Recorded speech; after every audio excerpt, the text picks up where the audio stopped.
We'll go to the big Jim Cornette commentary next. I believe this was the introductory promo about how when he brought in the NWA, the new Midnight Express and Dan Severn and all that stuff. That's what came out of this, I believe, right? This is where this was going. Okay. So he talks about how WCW and the NWO stinks, ECW is embarrassing, and the WWF stinks. So he's ripping the current product, ripping the not enough wrestling. Says he doesn't see any wrestling because of all the nonsense going on. Rips on Eric Bischoff without naming him personally. And then he says the WWF office is full of Yankees from NYC that wouldn't know a wrestling match if it bit them. So I have no idea who he was talking about there. This one was weird because they say that these Yankees sit around listening to people on the internet. I know that couldn't be farther from the truth. But he doesn't care what a Yankee... He had to get that in because that was his internet shot. So he had to work that in someplace.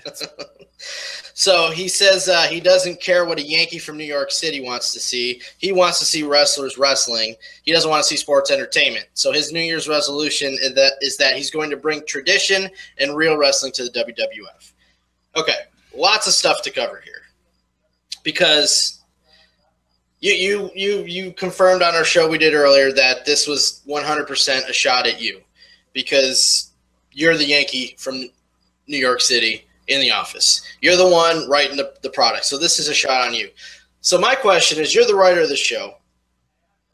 How does this get into the show? Where did this come from? Easy, bro. I let him bury himself and make a jackass out of himself. That's simple. Because bro, he says it here, and I've been saying it. I've been saying it for so many years. He just vindicates me by saying it here. He states, I don't want to see this. I want to see that. Bro, that was the issue I had with every single person I worked with in creative outside of Ed Ferrara. It was, bro, keep in mind, the ratings are going up at the time. But Jim Cornette doesn't care about the ratings. I don't want to see that. I want to see this. And, bro, everybody I've ever dealt with in creative, in the back, Eric Bischoff, Jim Cornette, Hulk Hogan, anybody involved in creative, it was always about what they wanted to see. They never looked at numbers. They never cared about the numbers. It was always, I don't like that kind of wrestling. This is the kind of wrestling I want. So I thought this was absolutely fascinating because he's burying wrestling, and not only the WWE, every brand. And at the time, wrestling's at an all-time high. You got the NWO, you got people eating up ECW, and WWE is starting to make a comeback. Everything he's saying is, I don't care about any of that. I don't care what the people like.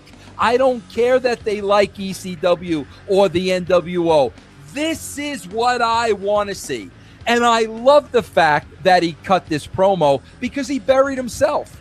And it was exactly everything that I said, and I let it go to the next level. Bring in your rock and roll, bring in whoever you want.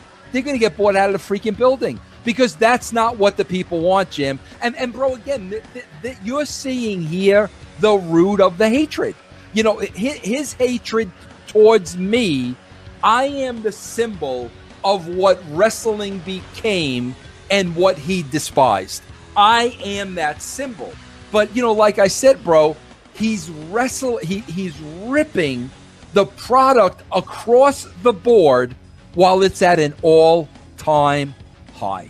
There are so many people like that I dealt with in the business that could have cared less what the people wanted, what the ratings were. It was all about their personal taste in wrestling. And I am so glad I saw this. I am so glad, people get to see this and I get to talk about it because this just vindicates everything I've ever said.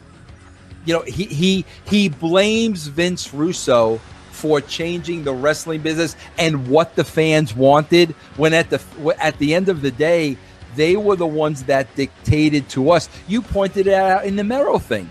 These people didn't come here to see you take your clothes off. They came here to see me wrestle. No, Mark.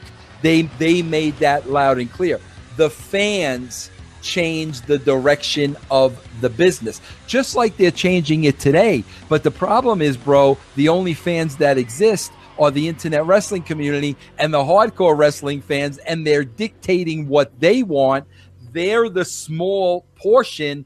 They're not the mass audience. So it's very, very similar, but unfortunately, like I said today, they're catering to the smallest minority with the loudest voice.